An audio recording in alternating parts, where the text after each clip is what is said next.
கிறிஸ்துவுக்குள் மிகவும் பிரியமானவர்களே, இந்த காலை வேளையிலும் கூட எரேமியா 2ஆம் அதிகாரம் 33வது வசனத்தை நாம் வாசிக்கலாம்.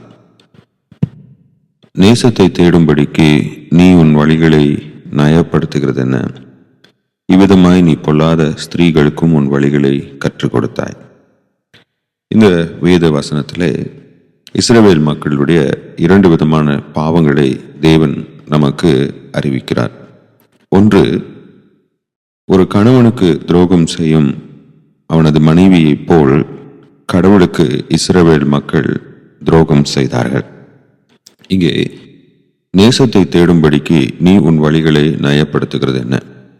இந்த எரேமியா 2ஆம் அதிகாரம் 31ஆம் வசனம் முதல் தேவன் பல கேள்விகளை தீர்க்கதரிசியின் மூலமாக இஸ்ரவேல் மக்களிடம் கேட்டு வருகிறார். அதிலே ஒரு கேள்விதான் இது: நேசத்தை தேடும்படிக்கு நீ உன் வழிகளை நயப்படுத்துகிறது என்ன? இதன் பொருள், ஒரு மனைவி தன்னை அளவுக்கு அதிகமாக அலங்காரப்படுத்திக் கொள்வது. அதாவது, ஒரு பெண்மணி தன் கணவனுடைய நேசத்தை தான் பெற்றிருக்கிறேன் என்ற நம்பிக்கையுடையவளாய் இருக்கும்போது அவள் தன்னுடைய புற அலங்காரத்திலே அதிக கவனம் செலுத்த வேண்டிய அவசியமில்லை.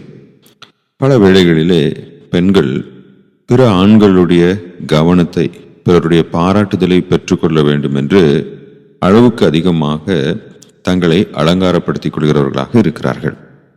ஆனால் ஒரு உண்மையான மனைவியோ தன்னுடைய புற அலங்காரத்தை காட்டிலும் அக அலங்காரம், அதாவது வெளிப்படையான தோற்றத்தை காட்டிலும் அவளுடைய உள்ளான அழகு முக்கியம் என்பதை அறிந்திருப்பாள். எனவே அவள் தன்னுடைய கணவனை கவர வேண்டும் என்று அளவுக்கு அதிகமாக அலங்காரம் செய்ய வேண்டிய அவசியம் இல்லை. தன்னுடைய கணவனுடைய அன்பை பெற்று கொள்ளாத ஒரு மனைவியோ, இல்லை என்றால் தன்னுடைய கணவனுடைய அன்பு போதாது, பிறருடைய அன்பை, குறிப்பாக பிற ஆண்களுடைய கவனத்தை ஈர்க்க வேண்டும் என்கிற பெண்மணி அளவுக்கு அதிகமாக ஆடை அலங்காரம் செய்து கொள்வாள். இதுதான் தேவன் இங்கே சுட்டி காண்பிக்கிறார்.